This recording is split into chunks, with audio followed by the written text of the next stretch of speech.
Assalamualaikum warahmatullahi wabarakatuh. Bismillahirrahmanirrahim. Innal hamdalillah nahmaduhu wa nasta'inuhu wa nastaghfiruh wa na'udzu billahi min shururi anfusina wa sayyiati a'malina. Man yahdihillahu fala mudilla lahu wa man yudlil fala hadiya lahu. وأشهد أن لا إله إلا الله وحده لا شريك له وأشهد أن محمدا عبده ورسوله. يا أيها الذين آمنوا اتقوا الله حق تقاته ولا تموتن إلا وأنتم مسلمون. يا أيها الناس اتقوا ربكم الذي خلقكم من نفس واحدة وخلق منها زوجها وبث منهما رجالا كثيرا ونساء واتقوا الله الذي تساءلون به والأرحام إن الله كان عليكم رقيبا. يا أيها الذين آمنوا اتقوا الله وقولوا قولا سديدا يصلح لكم أعمالكم ويغفر لكم ذنوبكم ومن يطع الله ورسوله فقد فاز فوزا عظيما. أما بعد فإن أصدق الحديث كتاب الله وأحسن الهدي هدي محمد صلى الله عليه وعلى آله وسلم وشر الأمور محدثاتها وكل محدثة بدعة وكل بدعة ضلالة وكل ضلالة في النار. Alhamdulillah, kita bersyukur pada Allah Subhanahu wa taala pada hari ini, hari Sabtu sore 6 Rajab 1444 Hijriah, kita dimudahkan oleh Allah Subhanahu wa taala untuk duduk bersama mengkaji kembali ayat-ayat suci Al-Qur'an dan hadis-hadis Rasul sallallahu alaihi wasallam, yaitu membaca kitab Sifatuz Zaujah As-Salihah yang ditulis oleh Fadilatul Syekh Amr Abdul Mun'im Salim hafizahullahu ta'ala. Salawat dan salam semoga selalu Allah berikan kepada Nabi kita Muhammad sallallahu alaihi wa ala alihi wasallam, pada keluarga beliau, para sahabat, serta orang-orang yang mengikuti beliau sampai hari kiamat kelak. Dengan nama-nama Allah yang husna dan sifat-sifatnya yang mulia, kita berdoa, Allahumma inna nas'aluka ilman nafi'an wa rizqan tayyiban wa amalan mutaqabbala. Allahumma amin. Akhawatil muslimah, afanillah wa iyyakum, saudari-saudariku muslimah yang semoga selalu diberikan afiat oleh Allah Subhanahu wa ta'ala. Pada pertemuan kali ini kita membahas atau melanjutkan pembahasan sifat-sifat istri yang salihah. Sifat-sifat istri yang salihah.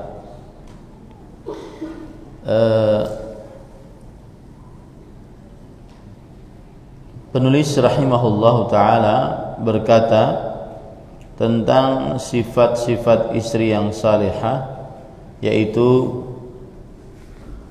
lanjutannya adalah husnul madhar wa tibir rih. Istri yang salihah adalah istri yang baik penampilan di hadapan suami dan berbau wangi di hadapan suami. Ini adalah sifat dari istri yang salihah, yaitu berpenampilan yang baik dan berbau wangi badan ataupun mulut ataupun juga yang berkaitan dengan diri seorang wanita muslimah agar senantiasa memperhatikan kewangian tubuhnya.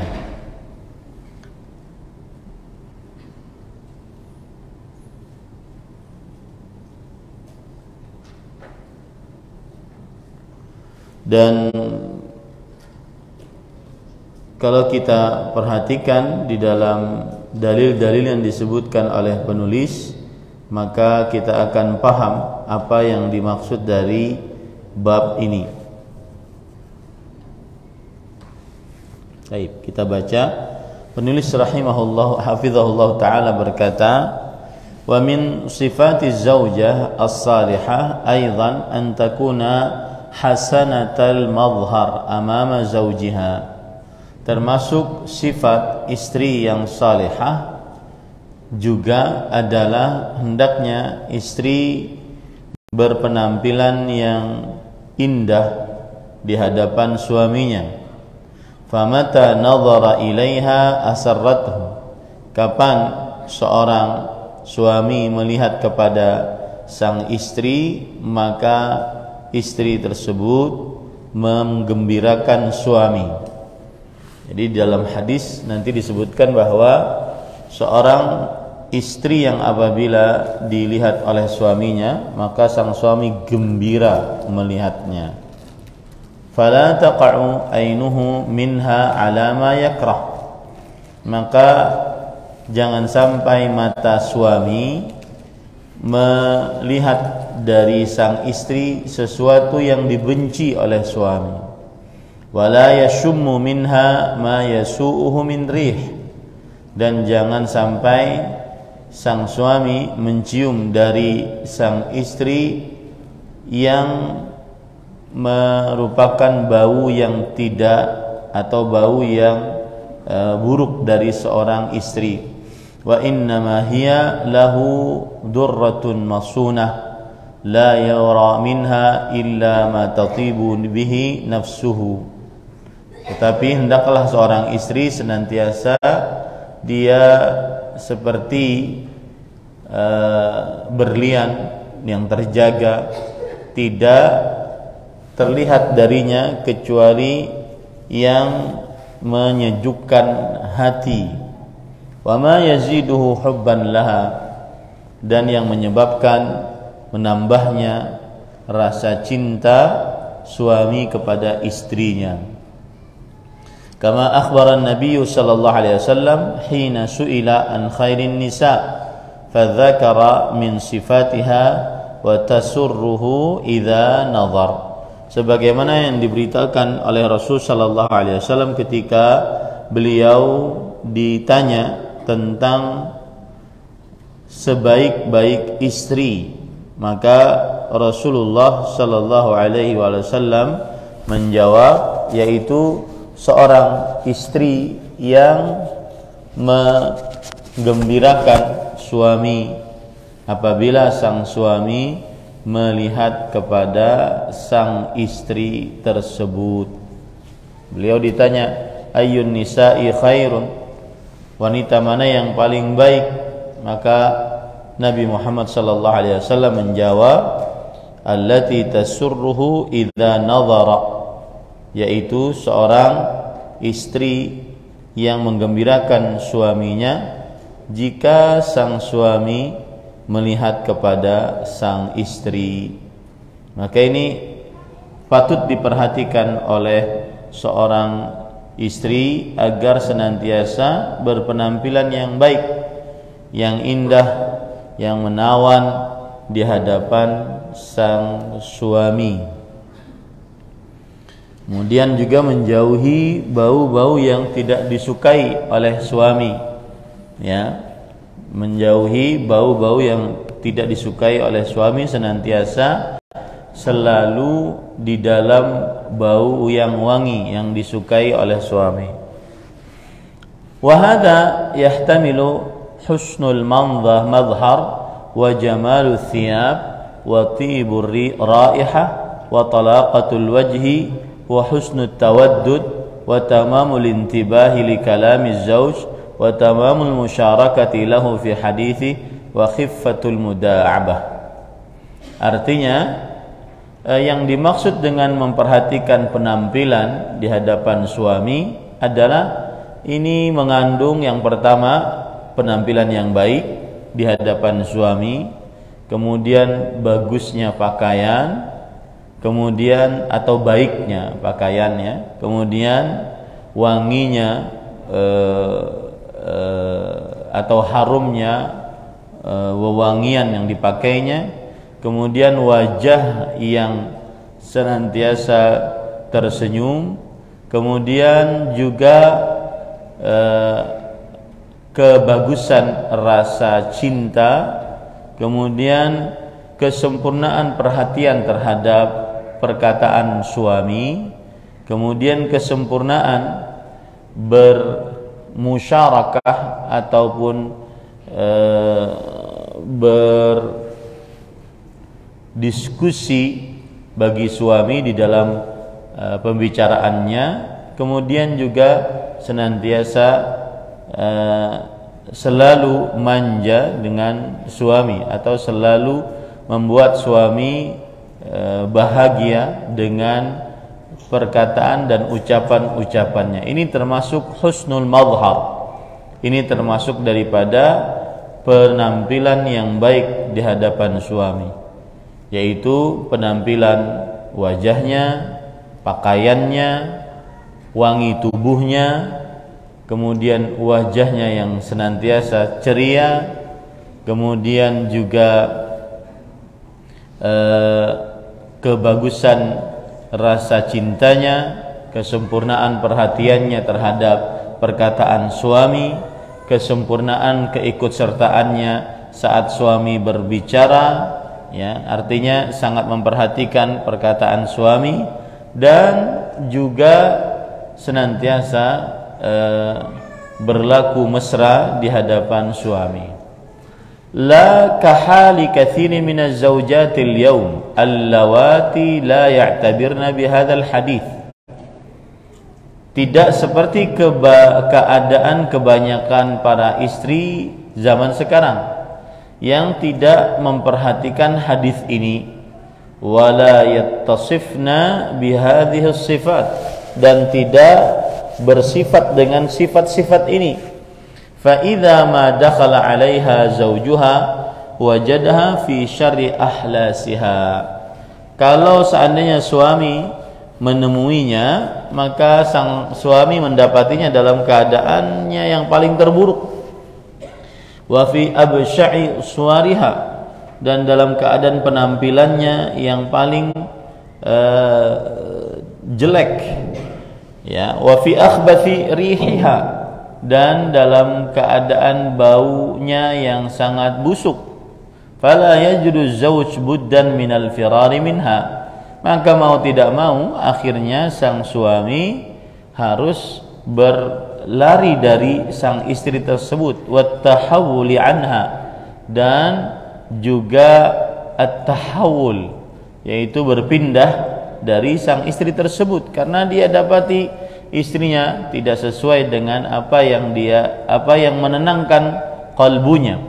Wa qad yatlubu ghairaha imma bihal aw bihurmah wal iyadu billah. Dan akibat ini akhirnya sang suami mencari yang lain, baik dengan cara yang halal apalagi dengan cara yang haram. Kita berlindung kepada Allah dari hal ini. Nah, ini jadi kadang-kadang sang istri jangan salahkan suami kalau seandainya sang suami mencari yang lain. Kalau karena di rumah sang istri tidak memperhatikan penampilan di hadapan suaminya, ya. Ini berlaku saat sang suami di dalam rumah.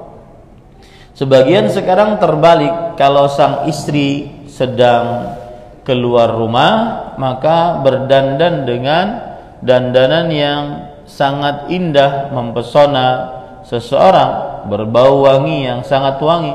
Tapi saat di dalam rumah bersama sang suami, dandanannya biasa saja, kemudian bau wanginya tidak ada, bahkan yang ada adalah bau-bau yang lain.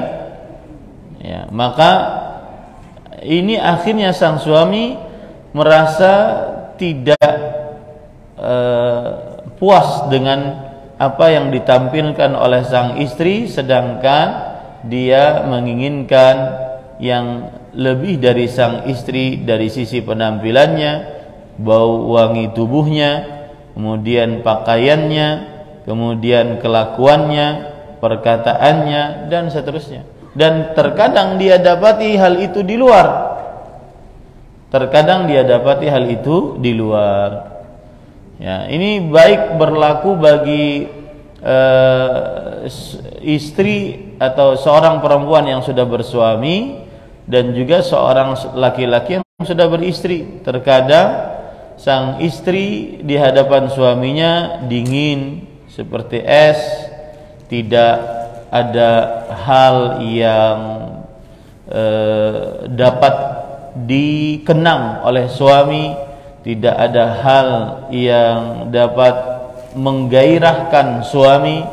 Sedangkan ketika suami di luar rumah, dia dapati istri orang lain atau perempuan lain lebih bergairah terhadap dia. Nah, ini terjadilah perselingkuhan. Maka penting sekali ibu-ibu, saudari-saudari muslimah memperhatikan penampilan di hadapan suami. Saya sekarang berbicara di hadapan ibu-ibu ya. Saya tidak berbicara di hadapan bapak-bapak. Saya berbicara di hadapan ibu-ibu, artinya inilah kewajiban para istri, memperhatikan penampilannya di hadapan suami. Kalau saya berbicara di hadapan bapak-bapak, maka saya akan nasihati bapak agar sang istri berpenampilan yang baik di hadapan suami, maka kasih duitnya, ya, belikan dia parfum yang wangi, yang bagus, kemudian juga berikan uang dia agar bisa ke salon, berikan uang dia agar bisa skincare, berikan uang dia agar bisa kulitnya mulus, dan seterusnya. Nah, ini saya tidak berbicara itu di hadapan ibu-ibu. Anggap saja suami ibu sangat perhatian terhadap ibu, ya. Maka kewajiban seorang istri pada waktu itu, dia berpenampilan yang baik di hadapan suaminya, walaupun dalam keadaan sedang makan di dapur, kemudian sedang duduk-duduk bareng, kemudian sedang bercengkrama di rumah, maka berpenampilan yang baik. Kalau seandainya memakai, misalkan mohon maaf, daster, berpenampilan yang baik, jangan yang rongkang-rongkang dipakai. Paham pian rongkang-rongkang lah, yang bolong-bolong dipakai, ya, kemudian tidak memperhatikan sisiran rambut, ya, kemudian tidak memperhatikan bau wangi. Ini ibu-ibu, saudari-saudari muslimah, sangat penting sekali di dalam kehidupan berumah tangga. Fa nisa'al muslimin ittaqinallaha ta'ala fi anfusikunna wa fi azwajikunna wa la takun min asbabi fitnatihim aw min dawa'in harafihim aw masdaran li syaqaihim. Maka wahai wanita-wanita yang beriman, bertakwalah kepada Allah di dalam diri kalian dan juga saat berhadapan dengan suami kalian, dan jangan kalian menjadi penyebab mereka tergoda atau menjadi penyebab mereka menyimpang atau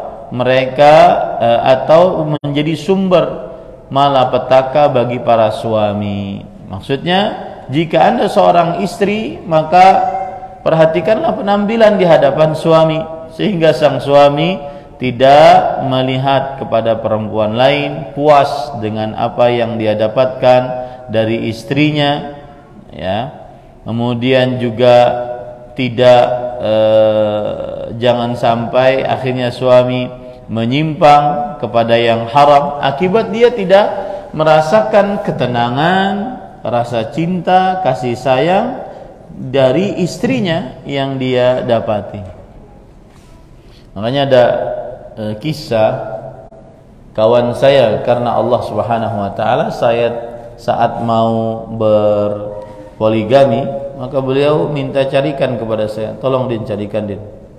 Maka dengan syarat, Din, harus sangat cantik, karena saya tidak mau pulang ke rumah nanti dalam keadaan mungkin oleh istri pertama dimarahi karena sudah poligami. Saya tidak mau ke istri yang kedua mendapatkan keburukan lagi, ya, artinya rugi dua kali. Nah, makanya maksud cerita ini adalah perhatikan penampilan di hadapan seorang suami, ya, dari mulai kuku, kemudian bau wangi, bau mulut, rambut, ya, perhatikan penampilan, sisiran rambut, jangan sampai seasal-asalnya di hadapan suami, tapi ketika ingin keluar rumah sebaik-baiknya. Nah, ini tidak ada yang melakukan ini kecuali orang-orang yang sudah ngaji. Kalau di dalam rumah dia sangat mahir berdandan, dan dia tidak merasa capek dengan berdandan di hadapan suaminya saat suami di dalam rumahnya. Bukan sebaliknya, saat keluar rumah baru berdandan, baru berwangi-wangi, baru pakai lotion, pakai masker dan seterusnya. Kadang ada sebagian istri tidur di samping suaminya pakai masker hitam, matanya pakai penutup apa tuh ngarannya? Belungkak. Nah, sang suami sedang ingin-inginnya, pas melihat istrinya seperti itu, maka mengaruh pulang, maka akhirnya turun moodnya, ya, turun moodnya. Nah, ini hati-hati ibu-ibu, saudari-saudari muslimah yang dimuliakan oleh Allah Subhanahu wa taala. Wa mimma yurwa fi wisayatil abi ibnatahu 'inda az-zawaj, termasuk apa yang diriwayatkan dari wasiat seorang bapak kepada anak perempuannya saat anak perempuannya menikah. Ma rawahu Sa'id ibnu Yazid, apa yang diriwayatkan oleh Sa'id bin Yazid, anna Abul Aswad ad-Du'ali zawwaja ibnatan lahu, bahwa ada seorang Abul Aswad ad-Du'ali atau ad-Du'ali menikahkan anak perempuannya. Fa'atathul jariyah, maka datanglah seorang budak perempuan. Faqalat, ya, datanglah anak perempuan tersebut, ya abah, inni lam akun uhibbu an ufariqaka, fa amma idza zawwajtani fa awsini. Wahai bapakku, aku tidak suka untuk berpisah denganmu, karena memang cinta pertama anak perempuan adalah bapaknya. Maka kemudian sang anak perempuan tersebut berkata, aku tidak ingin berpisah denganmu wahai bapakku, tetapi jika engkau menikahkan aku, maka wasiatkanlah aku, berilah aku wasiat. Kemudian sang bapak berkata, innaki lan tanali ma indahu illa bilutf wa'lami anna atyab at-tibi al-ma', yang artinya sesungguhnya engkau tidak akan mendapati apa yang dimiliki oleh suamimu kecuali dengan kelembutan. Nah, termasuk penampilan yang baik adalah berkelakuan yang lembut, ya, berkelakuan yang lembut. Dan ketahuilah wahai anak perempuanku, bahwa minyak wangi yang paling wangi adalah air. Maksudnya air di sini adalah seseorang memperhatikan keadaan wajah, ya, wajahnya agar senantiasa selalu tersenyum menghadapi suaminya, selalu baik di hadapan suaminya, ya, seperti itu. Wa mimma yudhkaru fi wisayatil ummi ibnataha 'inda zauj, dan termasuk yang disebutkan tentang wasiat seorang ibu untuk anak perempuannya ketika dia menikah. Ma rawahu Abdul Malik ibn Umair rahimahullah qala, apa yang diriwayatkan oleh Abdul Malik bin Umair, beliau berkata, lamma zawwaja Auf ibnu Milham Asy-Syaibani ibnatahu min Iyas ibn al-Harith ibn Amr al-Kindi fajahaztu wa hadara an tahmila ilaih.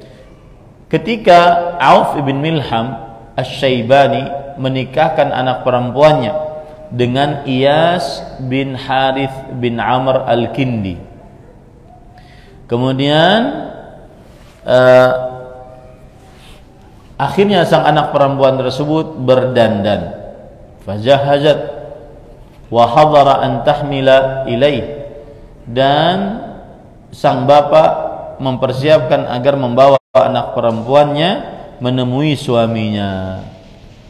Dakhalat alaiha ummuha Umamah litusiha, maka sang ibu anak perempuan tersebut akhirnya menemui anak perempuannya dan menasehati anak perempuan tersebut. Lihat wasiat ibu kepada anak perempuan. Ya bunayyah, wahai anak perempuanku, innal wasiyata law tarakti la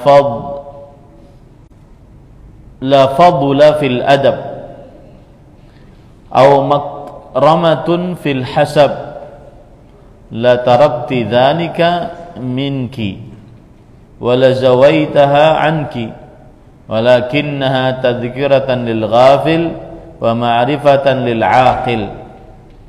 Wahai anak perempuanku, sesungguhnya wasiat jika ditinggalkan, maka ini adalah kelebihan di dalam adab atau kemuliaan di dalam tingkatan. La taraktu dzalika minki, maka aku akan tinggalkan itu hal itu darimu, dan aku akan hilangkan itu darimu. Akan tetapi wasiat ini adalah pengingat saat engkau lalai dan pengetahuan bagi orang-orang yang berilmu. Ai bunayyah, wahai anak perempuanku, law istaghnatil mar'atu an zawjiha bighina abiha wa shiddati hajatiha ilaih lakunti aghnan nasi anhu illa annahunna khuliqna lirrijal. Nah, ini penting nih. Perhatikan ibu-ibu. Seorang perempuan jika dia tidak membutuhkan suami, dia cukup dengan kekayaan ataupun pemberian dari bapaknya, ya, padahal dia sangat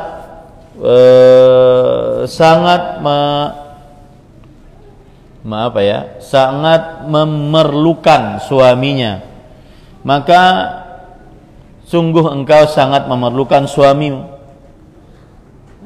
maka cukup kekayaanmu yang diberikan oleh bapakmu. Akan tetapi sang perempuan diciptakan untuk suami, kama lahunna khalqur rijal, sebagaimana sang perempuan memerlukan sang suami. Artinya gini, kalau seandainya seorang bapak membiayai anak perempuannya, itu sudah sangat cukup, ya. Tetapi bagaimanapun anak perempuan memerlukan suami yang tidak bisa dibayar oleh sang bapak. Nah, gitu ya. Tidak bisa dilakukan oleh sang bapak, karena memang perempuan diciptakan oleh Allah untuk para suaminya. Ai bunayyah, innaki qad faraqti al-hawa alladhi minhu kharajti wal 'aish alladhi fihi darajti ila wakrin lam ta'rifihi wa qarinin lam ta'lifihi asbaha bimulkihi 'alayki malikan fakuni lahu ummah yakun laka 'abd fakuni lahu amah yakun laki 'abdan ihfadhi minhu khisalan 'asharan takun laki darakan wa dzikran. Kata sang ibu kepada anak perempuannya, "Wahai anak perempuanku, engkau sekarang sudah berpisah dari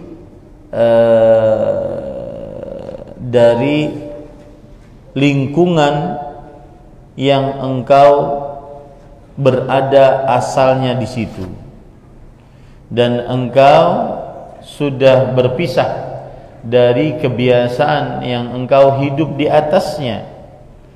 Engkau sekarang kepada sebuah keadaan yang engkau belum mengetahuinya. Engkau sekarang berteman dengan teman yang engkau belum biasa menemaninya. Engkau sekarang menjadi miliknya, ya. Engkau sekarang sudah menjadi miliknya. Maka hendaknya engkau berusaha menjadi budaknya, maka niscaya suamimu akan menjadi budakmu juga." Artinya seorang anak perempuan asalnya dia hidup di tengah orang tuanya, asalnya dia hidup di tengah bapaknya, kemudian dia mempunyai kebiasaan yang dia hidup dengan bapak dan ibunya. Sekarang dia keluar dari kebiasaan itu. Sekarang dia berteman dengan temannya yang tidak tahu dia apakah bisa bergaul dengannya atau tidak. Saya sedang memikirkan anak perempuan saya. Saya punya 2 anak perempuan yang saya sangat cintai. Nggak tahu kalau seandainya sudah bersuami meninggalkan bapaknya, hari itu akan sangat berat.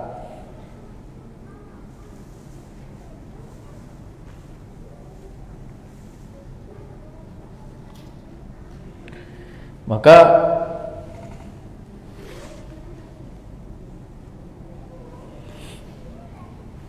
kata sang ibu, hafalkanlah 10 wasiat yang engkau mengerjakannya. Ammal ula wa thaniyah fas-suhbatu lahu bil qana'ah wal mu'asyaratu lahu bi husni sam'i wat ta'ah. Yang pertama dan yang kedua adalah menemani suami dengan sikap penuh kepuasan, puas dengan apa yang diberikan oleh suami. Yang kedua adalah bergaul dengan suami dengan penuh ketaatan. Fa inna fil qanaati rahatul qalbi. Sesungguhnya di dalam kepuasan terdapat ketenangan hati. Wa fi husni sam'i wa ta'ah ridha Rabb. Dan di dalam kebaikan ketaatan terhadap suami terdapat keridhaan Allah Subhanahu wa ta'ala. Wa amma tsalitsa war rabi'ah, adapun wasiat yang ketiga dan keempat, fatafaqqudu li mawdhi'i anfihi, maka memperhatikan hidung suami, penciuman suami. Wa ta'ahudu li mawdhi'i 'ainihi, dan selalu menjaga mata suami. Fala taqa'u 'ainuhu minki 'ala syai'in qabih, jangan sampai mata suami melihat sesuatu yang buruk darimu. Wala tasum anfahu minki illa atyabarih, dan jangan sampai hidung suami mencium dari engkau, wahai putriku, kecuali bau yang wangi. Wa inna al-quhla ahsanal mawjud wal ma'u atyab at-tib al-mafqud. Sesungguhnya celak adalah menambah kecantikan yang sangat cantik, dan air, yaitu mungkin di sini maksudnya adalah wudu, adalah bau wangi yang sangat yang jarang orang melakukannya. Ini yang keempat, ketiga dan keempat. Wa ammal khamisatu was-sadisah, adapun yang kelima dan yang keenam, fatta'ahudu li mawdhi'i ta'amih, yaitu memperhatikan makanan yang dimiliki oleh suami. Ini yang kadang berat bagi orang tua melepas anak perempuannya. Kita sebagai bapak biasanya apa yang diinginkan oleh anak-anak, terutama anak perempuan kita yang menyiapkannya dengan senang hati.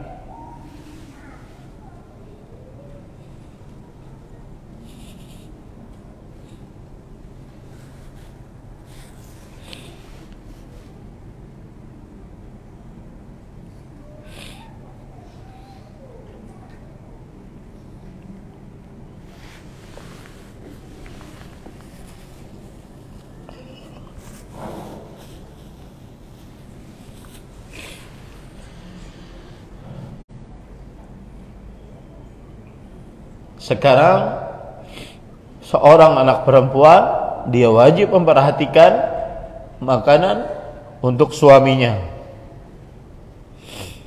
Wattafaqqudu 'inda hini manami, dan memperhatikan saat tidur suaminya. Fa inna hararatal ju'i mulhibah, sesungguhnya rasa panasnya rasa lapar itu membuat terkadang rasa amarah. Wa inna tanghisan naum mughdibah, dan sesungguhnya ketidaknyamanan tidur itu membuat murka sang suami.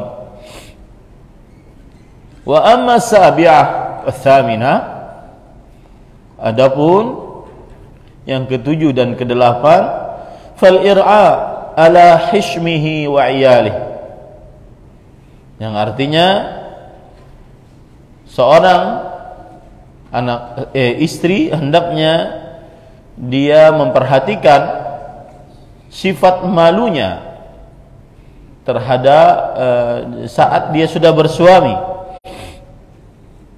dan juga memperhatikan pengurusannya terhadap anak-anaknya.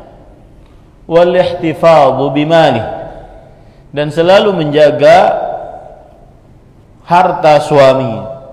Fa inna aslal ihtifadhi bil mal husnut taqdir, karena apabila harta suami bisa dijaga, maka dia akan mendapatkan kedudukan yang baik di mata suami. Wal ir'a 'alal hishm wal 'iyal husnut tadbir, dan saat sang istri bisa mengurus sifat malunya dan juga mengurus anak-anaknya, ini menunjukkan bahwa sang istri adalah pengurus yang baik. Itu yang ketujuh dan kedelapan. Wa amma at-tasi'ah wal 'ashirah fala tufshi lahu sirran wa la ta'si lahu fi hali amran fa innaki in afshayti sirrah lam ta'mani ghadrah wa in asayti amrah aw gharti sadrah. Yang kesembilan, janganlah engkau menyebarkan rahasia-rahasia yang dimiliki oleh suami. Nah, ini harap diperhatikan ibu-ibu. Sering sekali seseorang perempuan terkadang jika ngumpul dengan perempuan yang lain, dia menceritakan tentang suami-suaminya. Maka kalau boleh di sini saya memuji seorang perempuan yang Allah Subhanahu wa taala anugerahkan menjadi istri saya sekarang. Salah satu sifat beliau adalah kurang suka bergaul dengan banyak orang. Karena salah satu yang menyebabkannya adalah nanti dia akan menceritakan rahasia-rahasia yang terjadi di dalam rumah tangganya secara dia sadari ataupun dia tidak sadari. Maka termasuk dari wasiat ibu kepada anak perempuan adalah tidak menyebarkan rahasia suami dan tidak bermaksiat dalam perintah suami.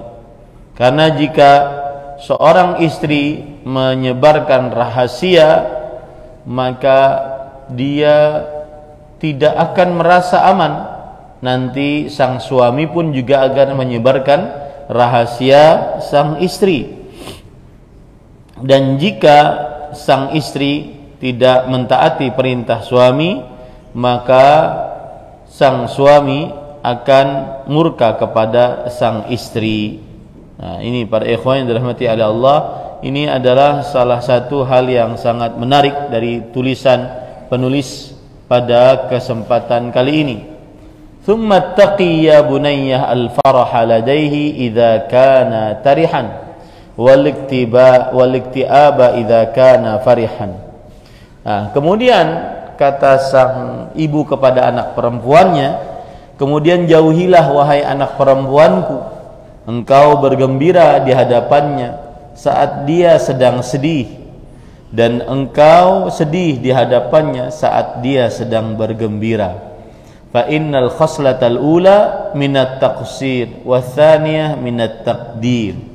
Sesungguhnya sifat yang pertama, yaitu bergembira di hadapan suami saat sang suami sedih, termasuk daripada peremehan terhadap suami, dan sedih di saat suami sedang gembira, ini adalah termasuk merusak keadaan suami. Wa kuni ashadda ma yakunu laki ikraman ashadda ma takunina lahu i'zaman. Dan hendaklah engkau memuliakan suamimu, maka niscaya engkau akan sangat dimuliakan, diagungkan oleh suamimu. Wa ashadda ma takunina lahum muwafaqatan wa atwala ma takunina lahum murafaqatan. Dan hendaknya engkau selalu berusaha menyetujui apa yang diinginkannya, artinya sepakat dengan sang suami, maka niscaya engkau akan menjadi teman yang lama dengannya. Wa alami ya bunayyah, ketahuilah wahai anakku, innaki lan tasili ila ma tuhibbina minhu hatta tu'thiri ridahu ala ridaki. Ketahuilah wahai anak perempuanku, sesungguhnya engkau tidak akan sampai kepada apa yang engkau inginkan dari suamimu sampai engkau mendahulukan ridha suamimu dibandingkan keridhaanmu. Wa hawahu ala hawaki, dan engkau mendahulukan keinginan suamimu di atas keinginanmu. Fima ahbabti wa karihti, baik itu engkau sukai atau engkau benci. Wallahu ya khayru laki wa yahfazuki, semoga Allah memberikan kebaikan kepada engkau anak perempuanku dan menjagamu. Fahumilat ilaih, maka akhirnya anak perempuan tersebut dibawa kepada suaminya. Fa'adhuma mawqi'aha minhu,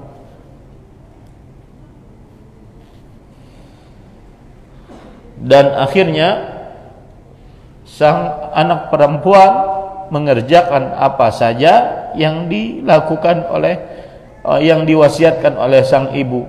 Fawaladat lahul muluk alladzina mallaku ba'dahu, maka akhirnya dari perempuan itulah lahir raja-raja yang menjadi raja setelahnya.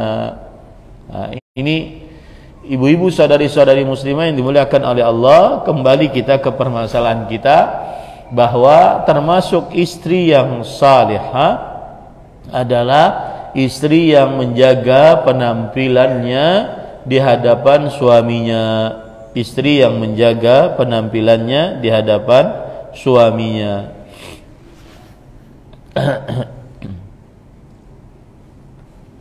Dan sedikit saya memperlebar permasalahan. Di dalam Al-Quran surat Al-A'raf ayat 26, pakaian yang terbagus adalah pakaian ketakwaan. Walibasut taqwa dzalika khair. Pakaian yang terbagus adalah pakaian ketakwaan. Nah, ini ibu-ibu, saudari-saudari muslimah yang dimuliakan oleh Allah. Kita boleh memperhatikan pakaian-pakaian kita agar indah dipandang oleh suami, tetapi yang paling utama adalah pakaian ketakwaan itu lebih utama. Seorang istri yang bertakwa, meskipun kadang-kadang pakaiannya di hadapan suaminya biasa saja, tapi dengan ketakwaan itu akan membuat sang suami perasaannya menjadi senang, tenang, bahagia. Dan saya sering mengatakan al-mut'atu laysatis sa'adah. Merasa senang dengan kemewahan bukan berarti menjadi bahagia. Sebagian orang mencari kebahagiaan dengan harus kaya.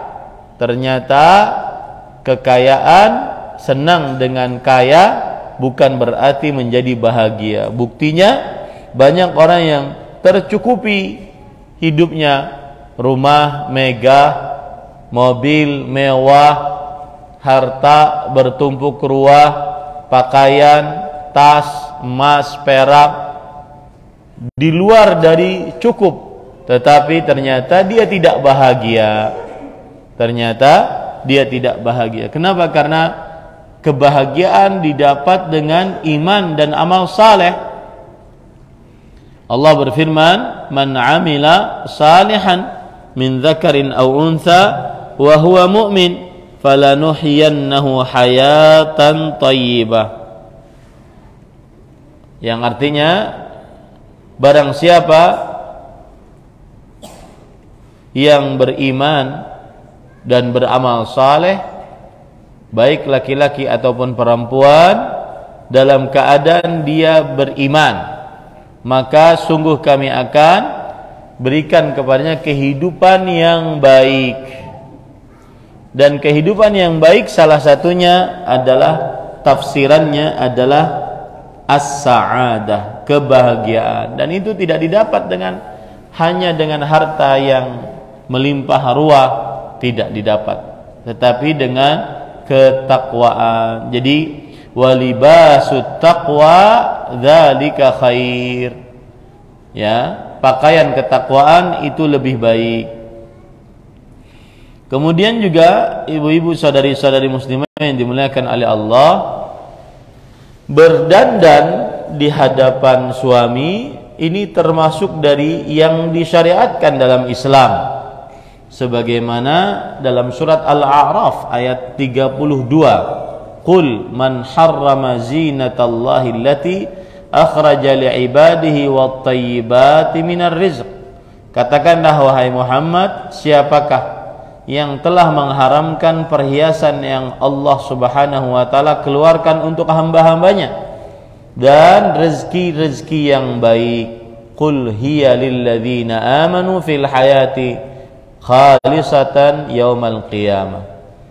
Yang artinya, katakanlah hal-hal yang baik, perhiasan-perhiasan yang baik itu untuk orang-orang yang beriman di dalam hari kiamat, di dalam kehidupan dunia, dan juga khusus untuk orang-orang yang beriman pada hari kiamat. Ayat ini memberikan pelajaran kepada kita, boleh berpenampilan yang baik, berdandan, berhias, memakai perhiasan dan seterusnya. Kemudian juga memperhatikan rambut, ibu memperhatikan rambut, karena salah satu mahkota keindahan perempuan adalah pada rambutnya. Mahkota keindahan perempuan adalah pada rambutnya. Dalam hadis yang diriwayatkan oleh Imam Abu Daud, Rasul sallallahu alaihi wasallam bersabda, "Man kana lahu sya'run falyukrimhu." Barang siapa yang memiliki rambut, maka muliakanlah, maka rawatlah, maka dirawatlah rambut tersebut. Kemudian juga dalam hadis yang lain riwayat Imam An-Nasa'i dari Abu Qatadah radhiyallahu an, beliau berkata, "Ya Rasulullah, inna li jummah afa urajjiluha?" Qala na'am wa akrimha. Wahai Rasulullah, aku punya rambut, ya, jummah, rambut yang panjang. Apakah aku boleh untuk menyisirnya, merapikannya? Kata Rasulullah SAW, iya, rapikanlah rambut tersebut, ya. Kemudian di dalam hadis kita tidak mengapa memakai pakaian yang bagus, yang indah, diperbolehkan dalam agama Islam, ya. Karena ada pertanyaan kepada Rasul sallallahu alaihi wasallam dalam hadis riwayat Muslim, "Innar rajula yuhibbu an yakuna thawbahu hasanah wa na'luhu hasanatan." Wahai Rasulullah, apabila seseorang ingin berpakaian yang baik, bersendal yang bagus, bolehkah? Maka kemudian Rasulullah SAW menjawab, "Innallaha jamil yuhibbul jamal." Allah itu baik, menginginkan yang baik, ya. Kemudian ada hadis yang lain riwayat Imam An-Nasa'i. Jadi dalam hadis tadi tidak mengapa seorang perempuan demi penampilannya di hadapan suaminya dia berpakaian yang baik, kemudian beralas kaki yang baik, bagus, agar sang suami senantiasa senang dengan penampilannya. Pernah juga ada orang menemui Rasul sallallahu alaihi wasallam wa alaihi thawbun dun. Dia memakai pakaian yang derajatnya rendah gitu. Kemudian Rasul sallallahu alaihi wasallam bertanya, "Ala kamal? Apakah engkau memiliki harta?" Orang tersebut menjawab, "Iya." Kemudian Rasul sallallahu alaihi wasallam bertanya lagi, "Min ayyil mal? Harta apa yang kau miliki?" "Min kullil mal qad a'tanillahu ta'ala." Hartaku banyak, Allah memberikanku banyak harta. Maka apa kata Rasul sallallahu alaihi wasallam? "Fa idza ataka Allahu malan falyura atharu ni'matillahi 'alaika wa karamatihi." Jika Allah memberimu harta, maka perlihatkanlah bekas nikmat Allah yang Allah berikan kepadamu dan bekas karunia Allah yang Allah berikan kepadamu.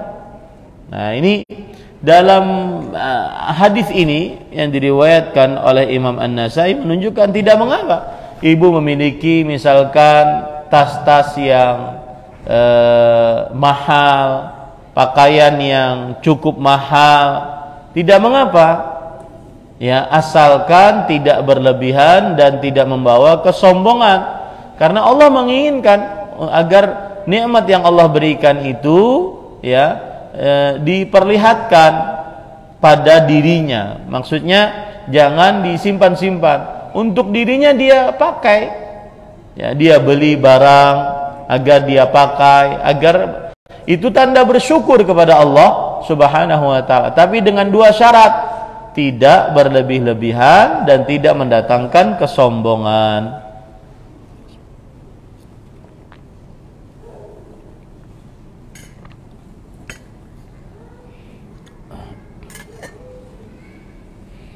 Kemudian para ikhwan yang dirahmati oleh Allah Subhanahu wa ta'ala, di dalam surat Az-Zukhruf ayat 18. Awaman yunashau fil hilyah wa huwa fil khisami ghairu mubin.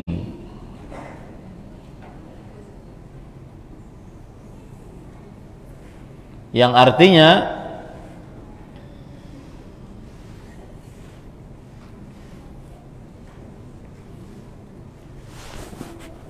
dan apakah patut menjadi orang yang dibesarkan dalam keadaan berperhiasan sedang dia tidak dapat memberi alasan yang terang dalam pertengkaran. Nah, disebutkan dalam kitab Al-Mughni, abahallahu ta'ala minat tahalli wal libas lin nisa ma harramahu 'ala rijal. Allah membolehkan bagi perempuan untuk memakai perhiasan dan pakaian-pakaian bagi para perempuan, ya, yang diharamkan atas para lelaki. Kenapa? Lihajatihinna ila tazayyun ulil azwaj. Karena hajat seorang perempuan untuk berdandan di hadapan suaminya. Wa asqataz zakata an huliyihinna ma'unatan lahunna ala iqtinaihi, dan menggugurkan zakat dari perhiasan-perhiasannya sebagai bentuk pertolongan bagi perempuan agar bisa memiliki perhiasan-perhiasan tersebut. Tentunya ini para ikhwan yang dirahmati oleh Allah Subhanahu wa taala, permasalahan zakat bagi perhiasan perempuan terjadi khilaf, dan kita lebih menguatkan pendapat bahwa perempuan yang memiliki perhiasan tetap wajib untuk mengeluarkan zakatnya. Tetapi yang menjadi pembicaraan di sini adalah perempuan berhak untuk membeli hal-hal yang membuat dirinya bisa berdandan di hadapan suaminya. Nah, itu dia. Itu yang patut diperhatikan tuh, ya. Misalkan lipstik yang baik harganya mahal, belilah, karena itu adalah salah satu keperluan dia untuk berdandan di hadapan suami. Minyak wangi yang mahal, belilah, karena itu keperluan dia untuk berdandan di hadapan suami. Dan itu hak suami, ya, itu hak suami. Ujar para ibu-ibu yang hadir di sini, coba lakiku hadir. Ya, coba lakiku hadir mendengar apa yang disebutkan oleh Ustaz.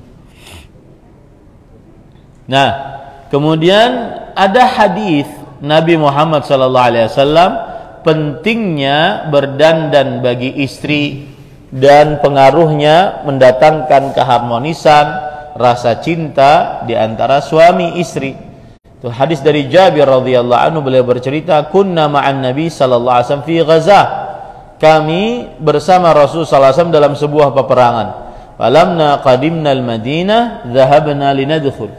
Ketika kita sudah sampai kota Madinah, kita bersegera untuk masuk ke kota Madinah karena ingin bertemu dengan istri.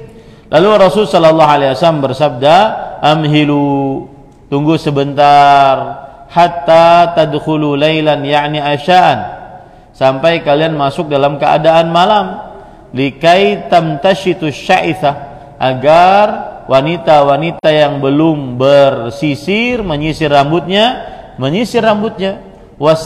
watastahiddul maghibah, agar wanita-wanita yang sudah lama ditinggal suaminya agar memperhatikan penampilan kemaluannya. Nah, ini ibu-ibu, saudari-saudari muslimah, ini menunjukkan bahwa dianjurkan bagi suami yang datang dari safar agar perlahan dia untuk masuk ke dalam rumah suami istrinya, kemudian agar sang istri memperhatikan penampilannya terlebih dahulu, ya, agar sang istri memperhatikan penampilannya terlebih dahulu. Kemudian para ikhwan yang dirahmati oleh Allah Subhanahu wa taala, ada kisah juga bahwa Aisyah radhiyallahu anha pernah bertanya kepada Utsman bin Maz'un radhiyallahu anha ketika istri Utsman bin Maz'un tidak pernah berdandan. Jadi Aisyah istri Nabi bertanya kepada istri Utsman bin Maz'un karena tidak berdandan. Kata Aisyah, kanat imra'atu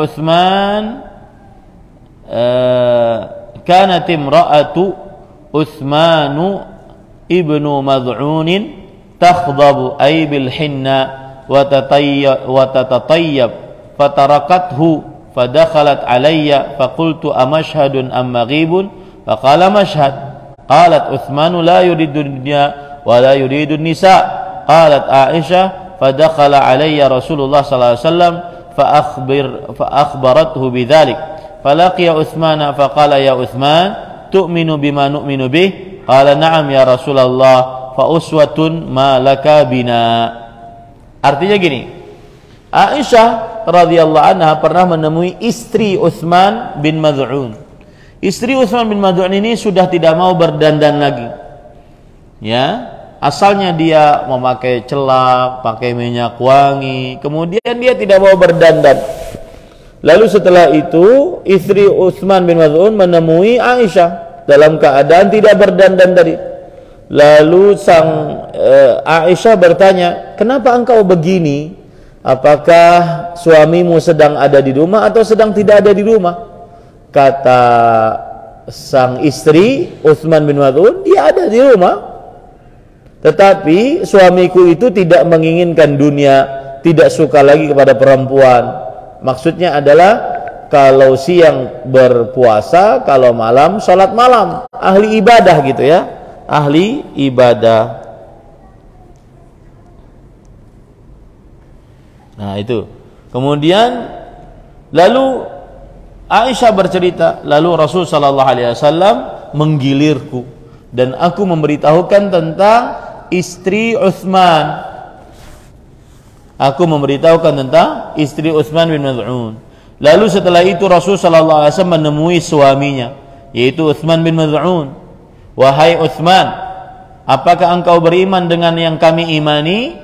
Kemudian kemudian Utsman menjawab, iya wahai Rasulullah, saya beriman dengan apa yang engkau imani. Maka kata Rasul sallallahu alaihi wasallam, aku adalah suri tauladan bagi engkau, contohlah aku. Ya, ini para ikhwan yang dirahmati oleh Allah Subhanahu wa taala, ini menunjukkan bahwa seorang istri hendaknya memperhatikan penampilan di hadapan suaminya. Dan apabila suami sekelas Utsman bin Maz'un, maka tetap dia tidak diperbolehkan melakukan itu terhadap istrinya. Di zaman sekarang mungkin tidak sekelas dengan Utsman bin Maz'un, tetapi kelakuannya sibuk sendiri dengan HP sang suami, ya. Nah, ini musibah bagi seorang perempuan. Dia harus menyadarkan suaminya, berbicara dengan yang baik kepada suaminya. Nah, itu dia. Yang jelas ibu-ibu saudari-saudari muslimah, begitulah ya, begitulah seorang istri, dia salah satu sifatnya yang paling bagus terhadap suaminya adalah berdandan di hadapan suaminya. Dalam surat Al-Baqarah ayat 228 Allah berfirman, walahunna mithlul ladzi alaihinna bil ma'ruf, yang artinya istri memiliki hak sebagaimana suami memiliki hak. Ya. Nah, yang menarik dari surat Al-Baqarah ayat 228 ini adalah tafsiran dari Abdullah bin Abbas, ahli tafsir di generasi tabi'i. Beliau mengatakan, inni la atazayyanu limraati kama tatazayyanu li. Aku berpenampilan yang baik di hadapan suamiku. Aku berpenampilan yang baik di hadapan istriku sebagaimana istriku berpenampilan yang baik di hadapanku. Wa ma uhibbu an astanzifa kulla haqqi alladhi li 'alaiha fatastaujibu haqqaha lilladzi laha alayya. Aku tidak suka meminta hakku kepada istriku agar ditunaikan, sedangkan aku tidak menunaikan hak istri terhadapku. Karena Allah berfirman, walahunna mithlul ladzi alaihinna bil ma'ruf, yang artinya istri memiliki hak sebagaimana ia memiliki kewajiban. Nah, ini ibu-ibu, saudari-saudari muslimah. Intinya perhatikanlah penampilan di hadapan suami. Jangan sampai suami melihat matanya terhadap dirimu wahai sang istri dengan penampilan yang buruk. Jangan sampai hidung suami mencium dari dirimu bau yang tidak nyaman dicium oleh suami. Ya. Nah, ini sebagian suami istri kadang-kadang perang-perang kentut. Nah, ini nggak boleh. Ini nanti malah menimbulkan hal perasaan yang tidak nyaman. Ya, hal yang tidak nyaman.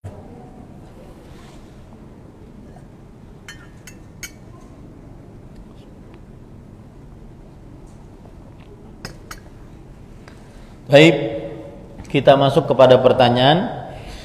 Orang tua merupakan cermin bagi anak-anaknya, sedangkan saya sebagai orang tua masih jauh dari akhlak mulia. Betapa beruntungnya orang tua yang diberi akhlak yang mulia oleh Allah sejak kecil, karena begitu beratnya merubah memperbaiki akhlak buruk menjadi akhlak mulia. Apa kiat agar kita bisa memperbaiki akhlak buruk menjadi akhlak yang mulia? Kiat yang pertama, belajar akhlak yang mulia. Karena berakhlak yang mulia itu ada dua cara. Yang pertama adalah pemberian dari Allah. Memang orang itu memiliki akhlak mulia karena diberi oleh Allah. Yang kedua adalah dia belajar akhlak mulia dan melatih dirinya berakhlak mulia.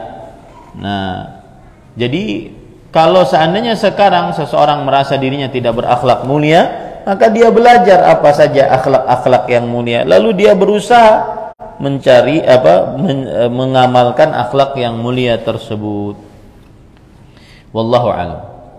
Bagaimana cara mendidik anak yang sudah terbiasa dididik sama neneknya yang mana ajarannya berbeda dengan sunnah? Caranya adalah dibiasakan dengan kebiasaan sunnah lainnya. Karena orang bisa karena biasa. Orang bisa karena terbiasa. Ya, sebagaimana sang nenek mungkin mendidik di luar ajaran sunnah, maka kita biasakan agar terdidik dengan ajaran sunnah. Innamal ilmu bitta'allum wa innamal hilmu bitta'allum. Sesungguhnya ilmu itu dengan belajar, didapat ilmu dengan belajar, dan sesungguhnya sikap sabar didapat dengan cara berusaha untuk sabar. Allah berfirman, walladzina jahadu fina lanahdiyannahum subulana wa innallaha lama'al muhsinin. Sesungguhnya orang-orang yang berjuang di jalan kami, sungguh kami akan berikan petunjuk-petunjuk kepada jalan-jalan kami. Nah, jadi ibu-ibu saudari-saudari muslimah yang dimuliakan Allah, berusahalah diajarkan dengan ajaran yang sesuai dengan petunjuk Rasul. Sebagai seorang wanita yang memiliki keinginan menikah, alhamdulillah sudah mulai belajar untuk mempersiapkan bekal pernikahan dengan cara menimba ilmu seputar pernikahan dan parenting. Qaddarallah, di tengah status jomblo ini ada kegalauan yang saya alami, Ustadz. Apa itu kegalauanmu? Bagaimana cara menjaga iffah dan izzah sebagai seorang wanita yang sedang menanti jodoh? Jawabannya adalah tidak bergaul dengan laki-laki yang bukan mahram tanpa ada keperluan yang sangat mendesak. Itu cara menjaga iffah dan izzah. Ya, tidak bergaul sama sekali dengan laki-laki yang bukan mahramnya. Dia nanti kelak akan bergaul hanya dengan suaminya. Ya. Bagaimana cara move on ketika ikhwan idaman kita telah menikah? Tepatnya pada bulan lalu. Kenapa disebutkan bulan lalunya? Jazakumullahu khairan wa barakallahu fiik wa fiikum barak. Jawabannya adalah percaya terhadap takdir Allah. Ya, konsep move on ketika ditinggal nikah oleh sang pujaan hati, maka percaya kepada takdir, lebih kuat mengimani takdir. Apa caranya? Caranya adalah ingat hadis Rasul, annama asabaka lam yakun liyukhti'ak wa ma akhta'aka lam yakun liyusibak. Yang menimpamu karena memang sudah takdirnya, maka tidak akan pernah meleset. Yang belum kamu dapatkan karena memang belum takdirnya, tidak akan pernah kamu mendapatkannya. Itu saja. Kuatkan dengan beriman kepada takdir, ya. Kuatkan dengan beriman kepada takdir.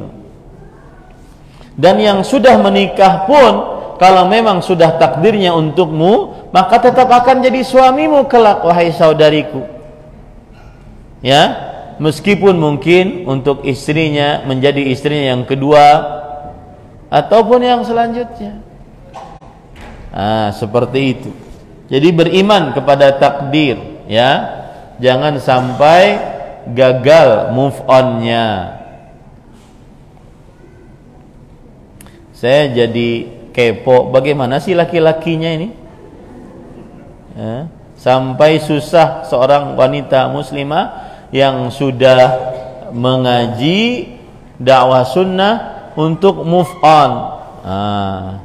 Apakah dia malaikat atau yang semisalnya? Ya. Taib.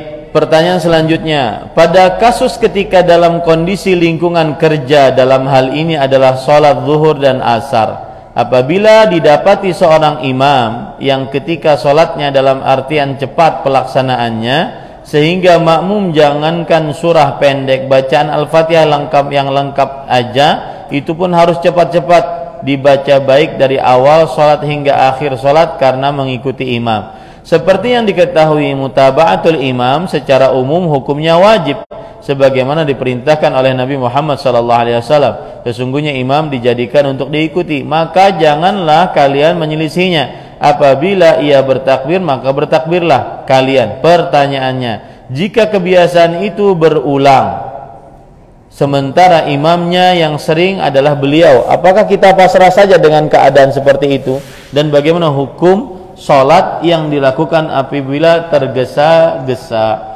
Jawabannya adalah sebenarnya ini pertanyaannya bisa diringkas, wahai saudariku muslimah. Apa hukum menjadi makmum yang imamnya sholatnya terlalu cepat?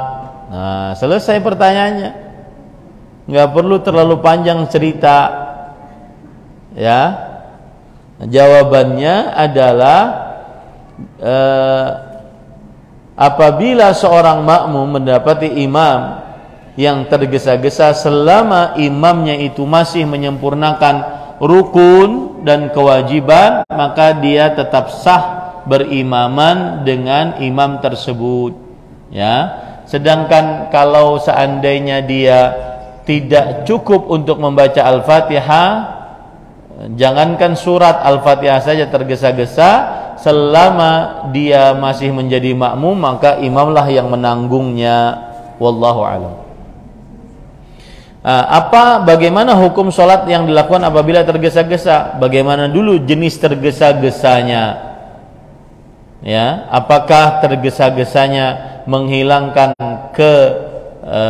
tumakninahan di dalam sholat, maka ini batal sholatnya. Kalau tergesa-gesanya hanya meninggalkan kesempurnaan tumakninah, maka pada saat itu tetap sah sholatnya. Wallahu a'lam. Kebiasaan kedua, ketika azan tidak langsung bergegas mendirikan sholat dan alasannya meeting atau ngobrol ringan saja. Bagaimana sementara menyela pembicaraan di antara orang adalah perbuatan yang tidak sopan?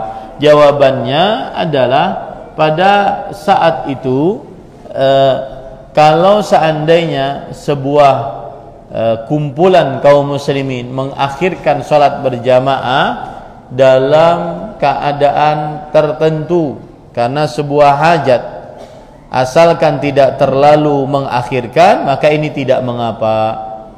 Ya, seperti misalkan di pesantren azannya jam 12:45 misalkan ya. Kemudian sholatnya jam 1:15 ya. Asalkan azannya tepat waktu, adapun iqamahnya diakhirkan dengan kesepakatan, maka ini tidak mengapa, ya. Asalkan jangan terlalu diakhirkan seperti orang munafik. Wallahu a'lam. Bagaimana hukumnya mengakhirkan sholat saat bekerja? Ini sudah saya jawab tadi ya. Asal hukumnya sholatnya dilakukan di awal waktu, tetapi jika sekelompok kaum muslimin pada waktu itu bersepakat untuk diakhirkan dalam catatan tidak terlalu mengakhirkan, maka tidak mengapa, asalkan di situ ada maslahat kebaikan ya. Wallahu alam. Mohon didengarkan dulu, jangan ada yang ngobrol, kalau tidak saya berhentikan tanya jawabnya. Dengan situasi keadaan seperti di atas, maka sikap apa sebaiknya dilakukan?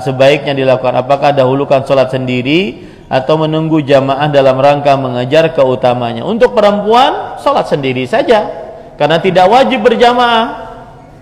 Untuk perempuan, ya, tidak mengapa dia sholat sendiri saja, asalkan sudah masuk waktu sholat.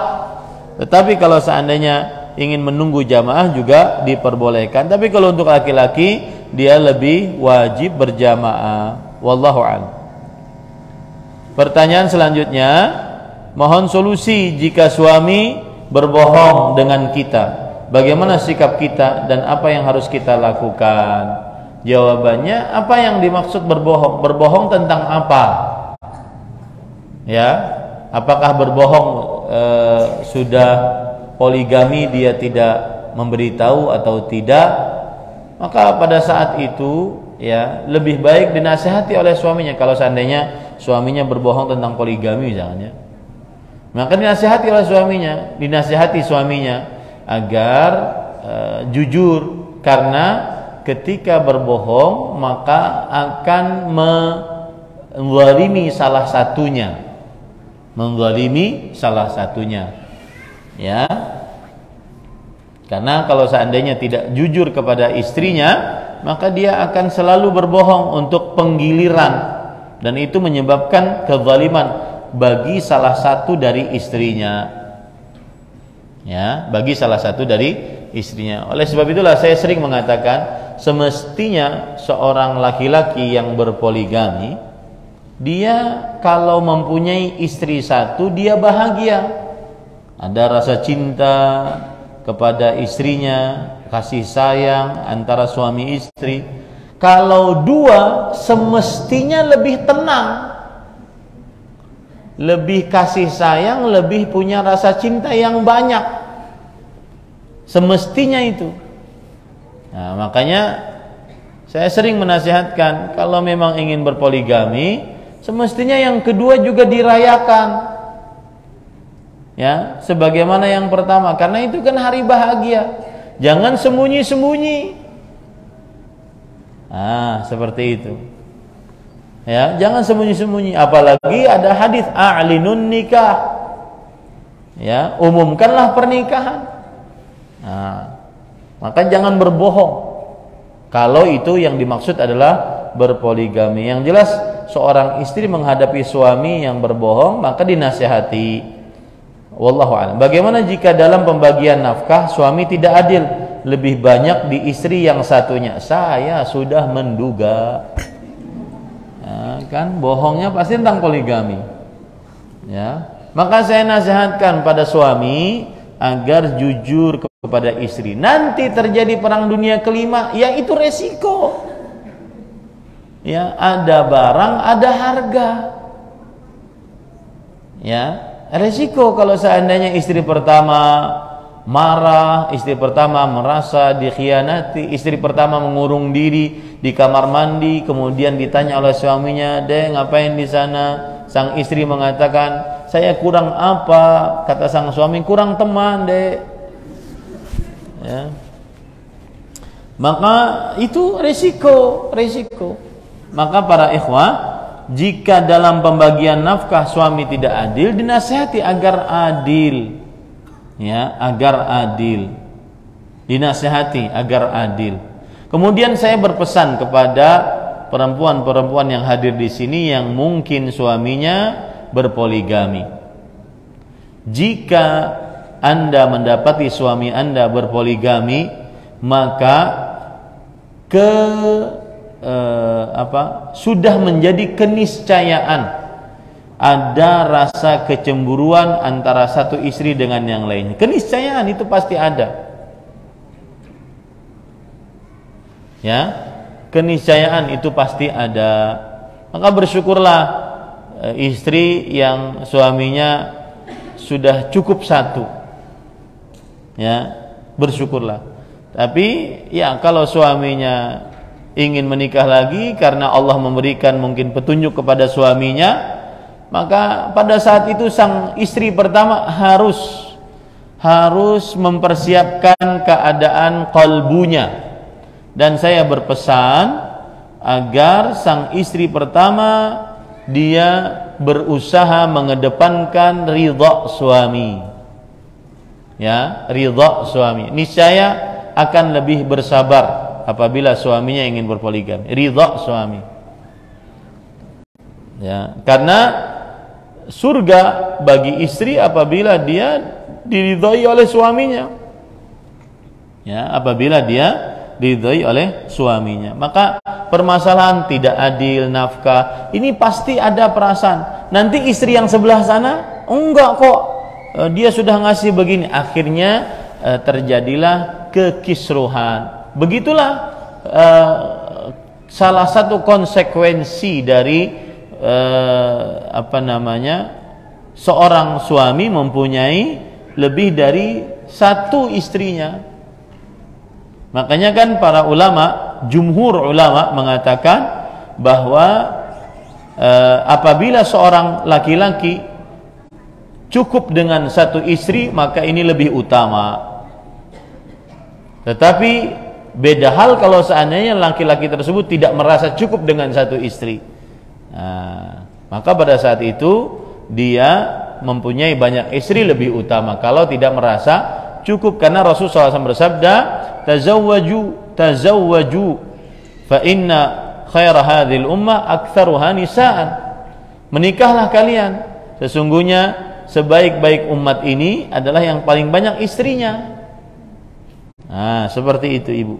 Jadi keluhan tidak adil saat dalam keadaan suami berpoligami ini sebuah keniscayaan ibu, karena pasti ada kecemburuan. Jangankan suami Anda yang sekarang, yang suaminya adalah Rasulullah sallallahu alaihi wasallam, terjadi kecemburuan. Aisyah radhiyallahu anha cemburu dengan istri yang lain dan seterusnya. Jadi bersabarlah. Yang saya ingin tuju sebenarnya adalah kata-kata, kalau suami Anda berpoligami, bersabarlah. Itulah resiko. Ya, saling memahami satu dengan yang lainnya, mendahulukan mendapatkan ridha suami dibandingkan suami harus memahami Anda. Ya, wallahu a'lam. Seperti itu konsepnya. Saya juga belum merasakan sih. Ya, konsepnya katanya seperti itu. Bagaimana sikap kita jika suami merasa sebagai pemimpin di rumah tangga dan kita tetap harus memberikan senyum saat hati kita tidak enak dikarenakan ada sikap suami yang membuat hati kita sakit? Kita sudah bersikap dan menjaga seperti apa yang dicontohkan. tapi suami juga tidak menghargai, tidak memberikan pujian, bahkan terkadang sibuk dengan HP-nya. Kadang juga suami lebih nyaman ngobrol sama teman-temannya dibandingkan mendengarkan atau ngobrol dengan kita. Nah, ini yang diperlukan kalau saya berbicara sekarang dengan perempuan dengan keluhan seperti ini ya. Ini yang diperlukan adalah siasat jitu sang istri kepada suami. Pahami apa yang disukai oleh suami. Niscaya dia akan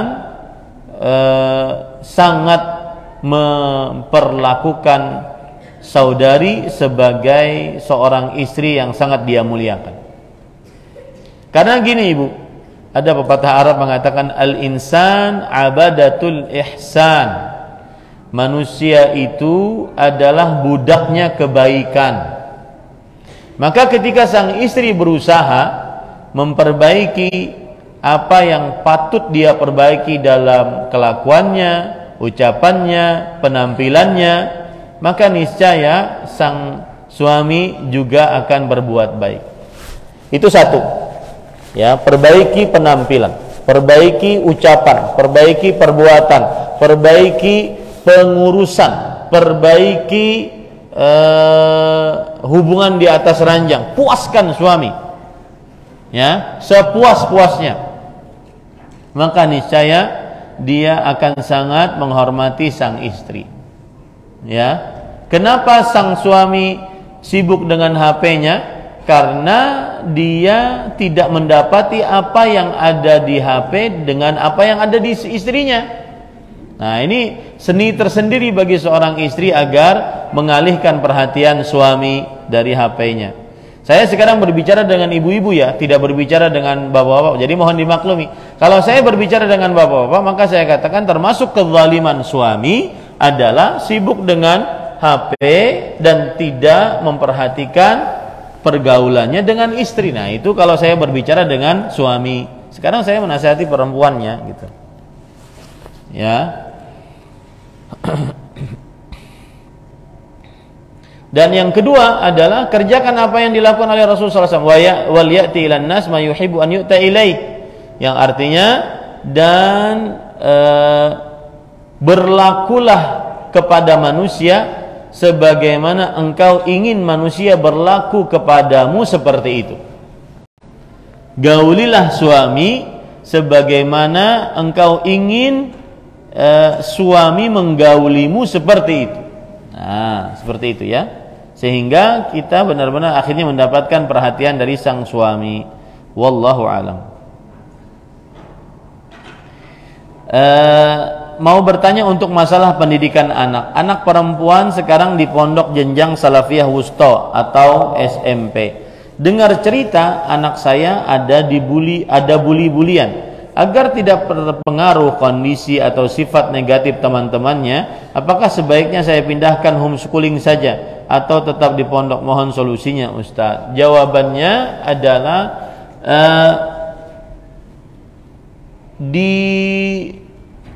kalau seandainya di pesantren ataupun di pondoknya tersebut sangat terkenal dengan bullying, maka pindahkan ke sekolah yang lain. Tetapi ingat baik-baik bahwa kadang kita mencari sekolah yang tidak ada bullying mungkin susah untuk kita dapati.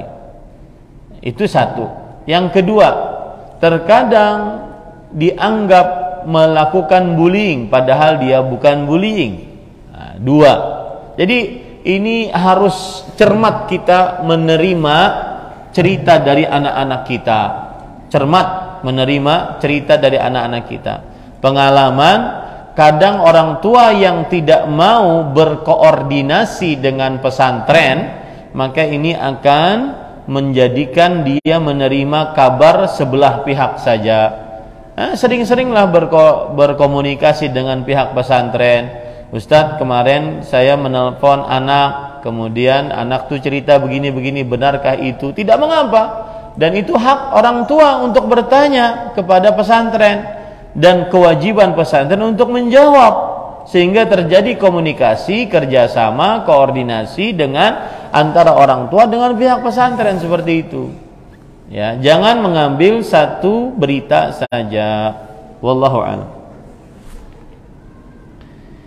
Bagaimana kalau suami belum berhijrah dan istri sudah duluan hijrah, bagaimana hukum istri yang pergi sendiri untuk pergi ke kajian? Apakah lebih baik berdiam di rumah sambil menonton live streaming? Selama diizinkan oleh suami untuk ke kajian langsung, maka ini lebih utama, ya. Dan ini seorang istri yang sudah mengaji sunnah, maka hendaknya dia mempraktekkan apa yang dia pelajari, baik itu dalam ilmu akidah, ibadah, muamalah, akhlak dan adab, ya, maka hendaklah dia praktekkan sehingga suami merasa bersyukur bahwa sang istri ternyata benar mengajinya karena memberikan pengaruh positif terhadap keluarga. Wallahu a'lam. Bagaimana bila mendapat lamaran dari ikhwan yang belum belajar sunnah? Maka jawabannya adalah carilah, ya, carilah suami yang bisa mengenalkanmu kepada jalan Allah, jalan yang diridai oleh Allah Subhanahu wa ta'ala. Bagaimana seharusnya sikap seorang ayah terhadap putrinya yang telah menikah sedang ayah ini mendapati anak perempuannya diberlakukan kurang baik oleh suaminya dalam ucapan dan perilakunya yang kasar dan kurang bertanggung jawab sehingga ayah ingin mengambil kembali putrinya? Jawabannya adalah sang putri harus mengadukan permasalahannya ke ayahnya kalau memang suaminya zalim terhadap anak perempuannya, ya, suaminya zalim terhadap anak perempuannya. Sang anak perempuan wajib mengadukan kepada ayahnya kalau memang terjadi kezaliman, ya, kalau memang terjadi kezaliman. Wallahu alam. Jadi suami lebih banyak waktu di istri pertama, lebih banyak memberikan nafkah di istri pertama, termasuk pernikahan. Ini juga dirahasiakan. Oh, ini lanjutan tadi, belum puas rupanya. Maka saya katakan tadi, ya, problematika yang didapati saat berpoligami ya seperti itu. Maka harus bersabar, menahan diri satu dengan yang lainnya. Dan kalau seandainya merasa tidak adil, maka ditanyakan baik-baik kepada suaminya. Jangan tidak berbicara, ngambeknya iya. Sang suami tidak paham apa yang dimaksud. Nah, sepertinya konsepnya seperti itu. Saya juga belum merasakan, ya. Jadi seperti itu ibu-ibu, saudari-saudari muslimah. Mudah-mudahan yang suaminya atau yang ibu-ibu yang hadir di sini yang dipoligami oleh suaminya mendapatkan suami yang adil, suami yang memberi nafkah kepada istrinya dengan adil. Ini yang bisa kita sampaikan. Kita cukupkan dengan kafaratul majlis. Subhanakallahumma wa bihamdik, asyhadu an la ilaha illa anta astaghfiruka wa atubu ilaik. Wa sallallahu nabiyana Muhammad walhamdulillahi rabbil alamin. Wassalamualaikum warahmatullahi wabarakatuh.